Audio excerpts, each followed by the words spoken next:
ప్రార్థన అంటేనటండి నిచ్చెన లాంటిదట దేని బిడ్డ. మనకున్న నిచ్చెనలట కొంత ఎత్తు వరకు మనకు ఉపయోగపడతాయట.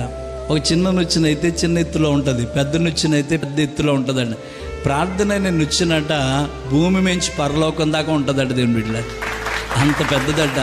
ఈ నిచ్చెన ఎవరైతే వేసుకుంటారో ఆ దేవుని దగ్గర నుంచి అంటే కొన్ని ఆశీర్వాదాలు జవాబులు పొందుకుంటారట దేవుని బిడ్డలారు. అవునా కాదంటే ఖచ్చితంగా అంతే. ఇప్పుడు నిచ్చెన ఉందనుకోండి, పైన ఎత్తున్న వాటిని మనం ఏం చేసుకోవచ్చు, దించుకోవచ్చు. మిద్దులు ఉండేవి ఆ రోజుల్లో, చక్కగా పచ్చళ్ళని మంచి సిరుధాన్యాలని ఇవన్నీ కూడా పైన దాచుకునేవాళ్ళు. ఎప్పుడన్నా మనకు కావాల్సి ఉంటే గబగబొచ్చి నిచ్చెనేసుకుని దాన్ని దింపుకునేవాళ్ళం దేవుని బిడ్డలారు. ఇప్పుడు దేవుని దగ్గర ఎన్నో ఉన్నాయి. ఇప్పుడు నువ్వు ఇక్కడి నుంచి ఏమేయాలి అందుకోవడానికి? ఇక్కడి నుంచి నువ్వేమేయాలంటే ప్రార్థన అనే నిచ్చెన వేస్తే నిజంగా నేను అంటాను, ప్రార్థన చేసే వాళ్ళ ఇంటికి దేవుడు చక్కటి జవాబుని పంపిస్తాడు దేవుని బిడ్డలారు. ఖచ్చితంగానండి, ప్రార్థన నిర్లక్ష్యం చేయకండి.